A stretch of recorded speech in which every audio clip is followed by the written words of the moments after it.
네, 이 토크쇼는 이상진 자유대연합 공동대표님과 시민단체 새한국 종로구 집행위원 최정희 애국동지님과 진행을 하도록 하겠습니다. 특히 최정희 동지님은 주한미군 대사관에서 14년을 근무하고 탁월한 영어 능력을 보유하신 인재입니다. 이상님 박사님과 최정희 동지님을 무대로 모시도록 하겠습니다. 안녕하십니까. 일방적으로 강연을 하면은 좀 지루하다라는 이야기가 있어서 오늘은 조금 형식을 바꾸어서 질의응답식으로 그렇게 해서 좌파는 정말 거짓말을 잘한다 하는 주제로 이야기를 하시겠습니다. 오늘 현장에서 우리 최정희 여사를 이렇게 픽업을 했는데 정말 아주 픽업하고 보니까 젊고 인물도 잘생겼고 아주 대박만남 같습니다. 한마디 하시죠. 부끄럽사옵니다. 저기 회장님 이렇게 정말 노익장으로 우리나라를 지키기 위해서 이렇게 떨쳐 일어나시는 모습이요 너무나 존경스럽고요. 저희는 반드시 우리나라를 이런 공산주의의 경도된 문재인 일당에게서 반드시 찾을 것이라고 확신합니다. 안 그렇습니까? 예, 앉아서 하시죠.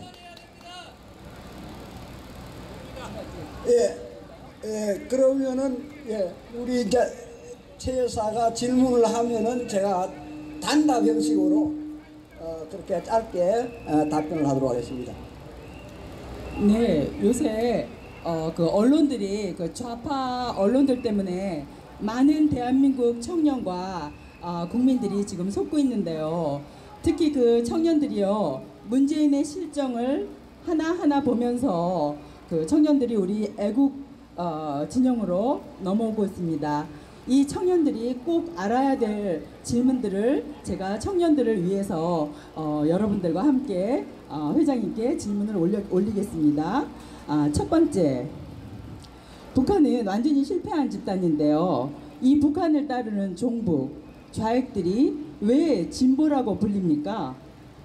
예, 우리나라는 다른 나라와 달리 1945년 해방될 때 좌익과 우익이 나누어져 있었습니다. 그 좌익과 우익이 지금까지도 지금 남남 갈등을 일으키고 있는데 자신들이 좌익이라 이러면 국민들로부터 천대를 받지요. 그래서 그거를 속이기 위해서 그냥 자기들은 진보다 우익은 보수다 이렇게 그 사람들이 용어 전술로 국민을 속이고 있는 겁니다. 예, 정말 좌익들은 국민들을 참 많이 속이죠. 근데 왜 이렇게 자꾸 좌익들은 거짓말 시리즈를 계속 생산하는 겁니까? 예, 원래 대한민국은 정체성이 자유, 신체의 자유, 말할 자유, 언론의 자유, 자유와 시장경제가 기본입니다. 그런데 좌익들은 북한의 사회주의 정책을 따르다 보니까 법은 다 대한민국 법인데 정책은 사회주의 정책을 따르다 보니까 거짓말을 할 수밖에 없는 거지요. 그래서 다 거짓말입니다. 예, 그럼 그런 거짓말 중에서요, 구체적으로요, 정말 우리나라를 위해서 열심히 일했던 박근혜 대통령이 탄핵당하시지 않았습니까? 그때는 구체적으로 어떤 거짓말들이 있었습니까? 예, 박근혜 대통령이 탄핵당하기 전에 민주노총, 정교조, 주사파가 앞장서고 촛불을 켜서 모든 언론 매체가 선전선동을 했는데 거짓말을 무려 50여 가지 했습니다. 근데 그게 세월이 흘러서 그것이 다 거짓말이었어요. 그런데 그 거짓말에 속아 넘어서 국회의원들도 탄핵에 찬성표를 찍고 헌재 재판관들도 속아 넘어와서 탄핵을 선고하고 이렇게 된 것입니다. 정말 좌익이 저지른 죄는 끔찍합니다. 이런 좌익의 거짓말 중에서 빼놓을 수 없는 것이 바로 드루킹의 댓글 조작인데요.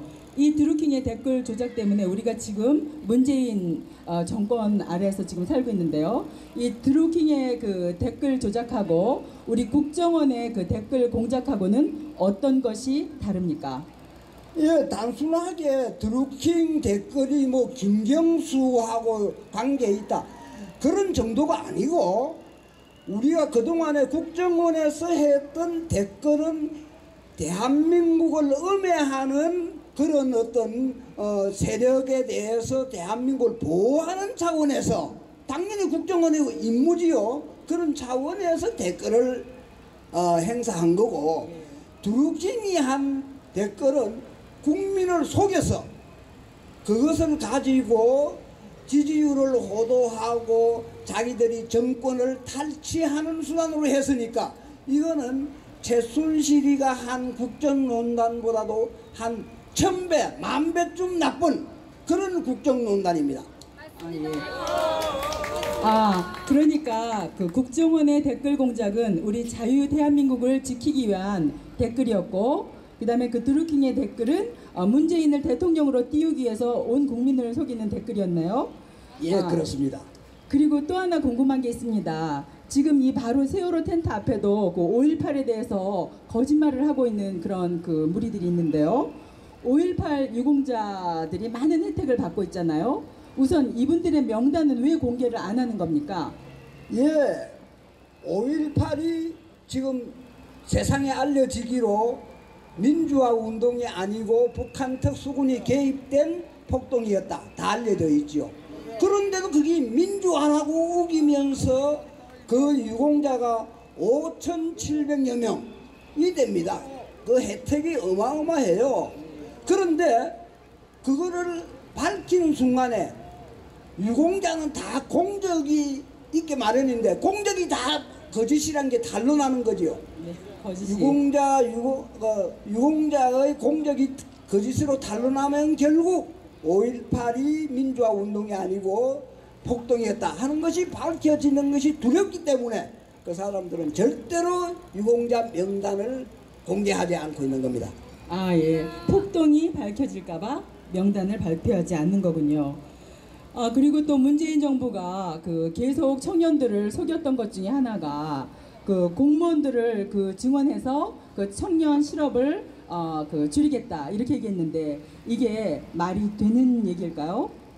예, 지금 자본주의와 사회주의에 극단적으로 예를 들면은 자본주의는 다 번영하고 사회주의는 몰락했죠. 그 원인이 자본주의는 시장에서 일자리가 창출되어서 아주 효율적인 생산이 이루어지기 때문에 자본주의는 번영합니다. 그런데 사회주의는 극단적으로 얘기하면 모든 사람이 공무원이죠. 국가에서 일 시키고 돈 주고 하는 거니까. 그러니까 열심히 안 합니다. 그런데 우리나라만 하더라도 공무원이 해야 일자리는 딱 정해져 있습니다. 그게 사람이 늘어난다 해서 그 일자리 일의 양이 늘어나는 게 아니에요. 그러니까 100명이 할 공무원 100명이 할 일을 지금 문재인 정부에서는 200명을 뽑아서 그 일을 시키는 거예요. 그건 나라가 망했지요. 네. 그리고 그 공무원의 월급과 그 사람들의 보너스, 연금, 그것도 다 우리 국민들이 세금으로 내야겠죠. 예, 그렇습니다. 그래서 공무원이나 공공기관은 제일 못난 사람들이 가는, 그리고 월급도 조금 줘야 됩니다. 많이 주는 것은 기업에 경영을 하든지 기업에 간 사람들은 창조적인 일을 끊임없이 하기 때문에 그 사람들은 많은 월급도 주고 국가가 번영하게 되는 겁니다. 공무원은 줄여야 합니다. 맞습니다. 맞습니다. 그리고요, 또 문재인 정부가 그 계속 주장하는 것이 비정규직을 정규직으로 바꿔주겠다, 이렇게 비정규직 사람들의 환심을 사려고 하고 있는데요. 이것이 바람직한 정책입니까? 비정규직의 정규직화 전환은 대표적인 포퓰리즘이죠. 제가 연구원에 한 30년 근무했는데, 연구원에는 직급으로 연구직도 있고 기술직도 있고 행정직도 있고 비정규직도 있어요. 다 자기의 능력과 가지고 있는 자질에 의해서 그게 정해지는 겁니다. 그것처럼 정규직이냐 비정규직이냐 하는 것은 시장에서 시장의 경영자가 결정하는 겁니다. 나는 그냥 정규직을 100명 하고 비정규직을 50명 해서 회사를 경영하겠다. 이렇게 하는 것을 지금 국가가 나서서 비정규직을 정규직으로 다 바꾸라 하면은 회사가 망하고 오래 하면은 나라도 망합니다.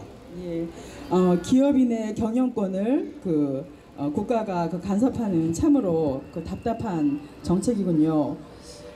이렇게 여러 가지로 볼 때 우리 문재인 정부의 실책이 참으로 많은데요.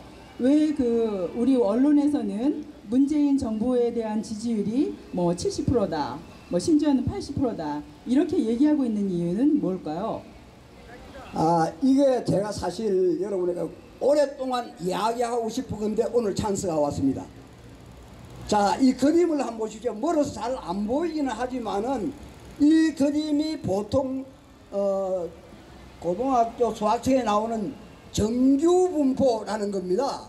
그러니까 맨 오른쪽이 왼쪽이 자익 성향의 유권자라면은 맨 오른쪽은 우익 성향의 유권자다. 네. 이렇게 봤을 때 대체로 분포가 가운데 중간을 택하는 사람들이 제일 많고 네. 이렇게 구성되어 있는 것이 일반적인 겁니다. 네. 그런데 지금은 여론조사를 할 때 여론조사입니다 따르릉 하면은 보통 여기 있는 사람들은 한 90%가 끊어버립니다. 전화를 안 받아요. 맞습니다. 예, 왜냐?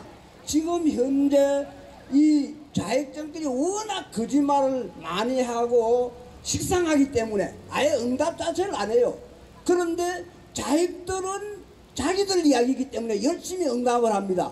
그래서 이 그림표에 보면은 요쪽 끝에 저 검게 이렇게 칠한 부분이 5%. 그러니까 100명을 질문하면은 95%는 응답을 안 하고 5%의 응답. 자익 성향을 가진 사람만 5% 응답을 했어요. 이 사람들을 가지고 통계를 내니까 문재인이 80% 지지다. 네. 무슨 정당이 70% 지지다. 이런 현상이 나오는 거예요. 그 자기들끼리 한 걸 가지고 전체 국민의 지지도인 것처럼 국민을 속이고 있는 겁니다. 맞습니다. 그리고 혹시나요 우리에게 이런 여론조사 전화가 왔을 때는 우리도 최대한도로 우리가 기회를 이용해서 우리의 목소리를 남기는 것도 필요할 것 같습니다. 그리고 이제 마지막으로요 두 질문을 더 드리고 싶은데요. 우리 국민들을 지금 계속 속이고 있는 굉장히 중요한 우리나라의 제4부가 있습니다. 바로 언론인데요. 이 언론은 왜 우리 대한민국의 정체와 달리 좌편향되었습니까? 사회주의 국가는 옛날 소비에트 공화국을 건설할 때도 그랬고 기본적으로 언론을 통제해서 선동 조작을 함으로써 사회주의 국가를 건설하는 것이 그 사람들 기본입니다. 그래서 지난번 우리가 박근혜 대통령 탄핵을 하기 이전부터 이미 제일 먼저 한 것이 역사학자들 다 좌익, 그 다음에 문학의 좌익, 언론의 좌익, 그 공작을 오래전부터 해와서 지금은 다 그 사람들이 길을 서고 가장 중요한 게 언론의 선전선동이기 때문에 좌익이 된 것입니다.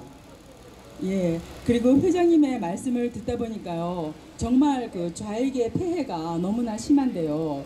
이 좌익이 공직을 맡아서는 절대로 공직을 맡아서는 안 되는 이유를 여기 계시는 모든 분과 또 지나가는 우리 청년들, 우리 일반인들도 좀 알기 쉽게 말씀해 주시기 부탁드립니다. 예, 우리 사회에서 제일 중요한 것이 신용이지요. 네. 친구 간에도 서로 신뢰가 있어야 서로 아주 오래오래 이렇게 관계를 유지하는데 그러나 개인 간의 신뢰는 없더라도 그 피해가 그냥 일부에만 미칩니다. 그러나 공직은 그 사람이 신뢰가 없이 거짓말을 할 경우에는 수많은 국민 그리고 국가에 손해를 끼치게 되는 거예요. 네. 그래서 방금 쭉 이야기했듯이 좌익은 기본적으로 거짓말을 할 수밖에 없는 것이기 때문에 따질 것도 없어요. 좌익은 절대로 대한민국의 공직을 맡으면 안 됩니다. 왜냐? 그 사람들은 목표가 반대한민국, 친북한 그런 성향을 갖기 때문입니다. 잘 알았습니다, 회장님. 회장님, 감사합니다. 우리 최정희 여사를 현장에서 이렇게 딱 픽업했는데 오늘 너무 제가 서준 힌트보다도 훨씬 유용하게 질문을 이렇게 해서 정말 감사합니다. 감사합니다. 감사합니다. 자유대한 만세! 고사가 아니고 비스예요.